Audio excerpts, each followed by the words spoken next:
একটি বিষয় আপনার কাছে জানতে চাইছি, সেটি হচ্ছে যে কোনো কোনো ব্যক্তিবর্গ এমন রয়েছেন যারা মোটিভেশনাল স্পিচ দিতে গিয়ে মানুষকে ক্ষমা না করার ব্যাপারে তারা উৎসাহিত করে থাকেন, প্রতিশোধ পরায়ণ হওয়ার ব্যাপারে উৎসাহিত করে থাকেন।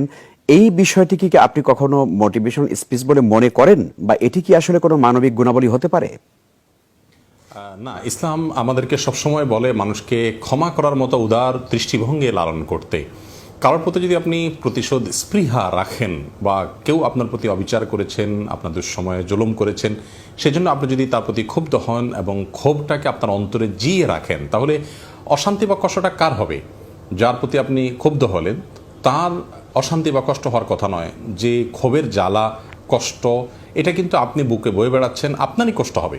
অতএব অন্যকে ক্ষমা করে দিলে আপনারই বরং উপকার হবে, আপনি বরং নির্ভর হবেন, আপনি বরং প্রশান্তি লাভ করতে পারবেন।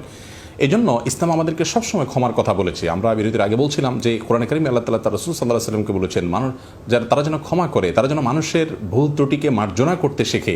কেন? কারণ হলো আল্লাহ তুহিব্বুনা আন ইয়াগফিরাল্লাহু লাকুম, তোমরা কি চাও না আল্লাহ তাআলা তোমাদেরকে মাফ করুন? যদি তুমি চাও আল্লাহ তোমাকে মাফ করুন, তাহলে তুমিও মানুষকে মাফ করা শিখতে হবে। একজন সাহাবী নবী সাল্লাল্লাহু আলাইহি ওয়াসাল্লাম বলেছেন, ইয়া রাসূলুল্লাহ, আমাদের অধীনস্থ লোকেরা অনেক সময় অনেক বেশি বিরক্ত করে এবং অনেক বেশি তারা আমাদের নির্দেশনাগুলোকে অমান্য করে বা ভুল করে ফেলে। তাদের ভুলগুলোকে আমরা কতবার মাফ করব? তখন নবী সাল্লাল্লাহু আলাইহি ওয়াসাল্লাম তাকে বললেন যে প্রয়োজনে দিনে ৭০ বার মাফ করবে, অর্থাৎ যতবার প্রয়োজন হয় ততবার মাফ করবে। কোরআন কারিমে একটি আয়াত আমরা শুরুতে পড়ছিলাম, যারা রাগ সংবরণ করে তাদের প্রশংসা আল্লাহ তাআলা কোরআন কারিমে করেছেন। এই আয়াতের তাফসিরে বিভিন্ন মুফাসসিরগণ লিখেছেন যে আলী ইবনুল হুসাইন রাদিয়াল্লাহু তাআলা আনহু একবার ওযু করছিলেন, তার কাজের লোক পানি ঢেলে দিচ্ছিলেন, তখন হাত থেকে ভুলে বদনাটা পড়ে গিয়ে তিনি ব্যথা পেয়েছিলেন প্রচণ্ড রকমের। তিনি কিছুটা ক্ষুব্ধ হচ্ছিলেন, তখন সেই কাজের লোক তাকে আয়াত শোনালেন যে আল্লাহ তাআলা প্রশংসা করেছেন যারা রাগ সংবরণ করেন তাদের। তখন তিনি সাথে সাথে রাগ সংবরণ করলেন। এরপর আয়াতের পরের অংশ শোনালেন, ওয়াল আফিনা আন নাস, যারা মানুষকে ক্ষমা করে তাদেরও আল্লাহ প্রশংসা করেছেন। তখন তিনি বললেন, তোমাকে আমি ক্ষমা করে দিলাম।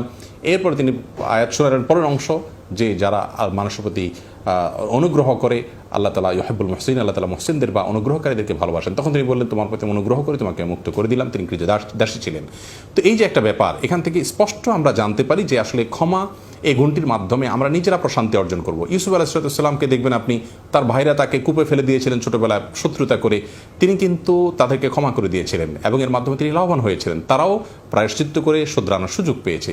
আমাদের প্রিয় নবী সাল্লাল্লাহু আলাইহি ওয়াসাল্লামকে দেখবেন মক্কা বিজয়ের পর তিনি যারা তাকে মাতৃভূমি থেকে বের করে দিয়েছিল, অবিচার করেছিল, তাদেরকে তিনি ক্ষমা করে দিয়েছিলেন এবং তার সুফলও তিনি কিন্তু পেয়েছেন। এজন্য যিনি ক্ষমা করেন তিনি আসলে হেরে যান না, তিনি আসলে ক্ষতিগ্রস্ত হন না, বরং ক্ষমার মাধ্যমে তিনি নিজেই লাভবান হয়ে যান।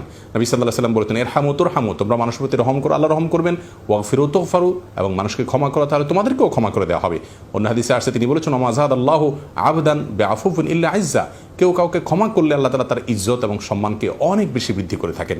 আমাদের সমাজে আজ চতুর্দিকে যে হানাহানি দেখছি, যে অশান্তি দেখতে পাচ্ছি, খুনাখুনি দেখতে পাচ্ছি এবং পরিবারগুলো ভেঙে খানখান হয়ে যাচ্ছে দেখতে পাচ্ছি, এই সবগুলোর মৌলিক কারণগুলোকে যদি আমরা তালিকা করি তাহলে বোধহয় শীর্ষে থাকবে এই অনিয়ন্ত্রিত ক্রোধ এবং প্রতিশোধ স্পৃহা। আপনি শুরুতে যেটি বলছেন যে ক্ষমা করা এটা মহৎ গুণ।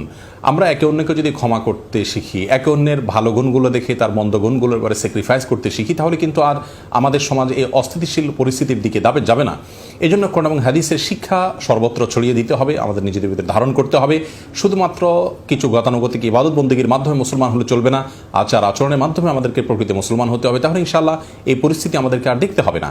রাসূল আকরাম সাল্লাল্লাহু আলাইহি ওয়াসাল্লামকে আল্লাহ রাব্বুল আলামিন নির্দেশ করেছেন যে খুযিল আফওয়া ওয়া'মুর বিল উরফ, আপনি ক্ষমাকে গ্রহণ করবেন সবসময় এবং ভালো কাজের নির্দেশ করবেন। আর ওয়া'রিদ আনিল জাহিলিন, যে ব্যক্তি মূর্খতা সুলভ আচরণ করেছে তার ব্যাপারটাকে আপনি ইগনোর করুন, এড়িয়ে চলুন। তাহলে ইনশাআল্লাহ বিদিনিল্লাহ সমাজে পরিবারের শান্তি এবং শৃঙ্খলা নেমে আসবে। এভাবে আল্লাহ রাব্বুল আলামিন কোরআনে কারিমে আরও নির্দেশ করেছেন, ওয়া আন তা'ফু হুয়া আকরাবু লিত-তাকওয়া, যদি মানুষকে ক্ষমা করো তাহলে এটা হবে তাকওয়ার অধিকতর নিকটবর্তী। তিনি আরও বলেছেন, ওয়াল ইয়াফু ওয়াল ইয়াসফাহু, মানুষ যেন ক্ষমা করে, নিজেদের পারস্পরিক যে ভুল ত্রুটি হয়ে থাকে সেগুলোকে যেন ক্ষমা সুন্দর দৃষ্টি দেখে। এজন্য ক্ষোভ নয়, ক্ষমা করতে শিখতে হবে। সেই শিক্ষাটা ইসলাম আমাদেরকে দিয়েছে।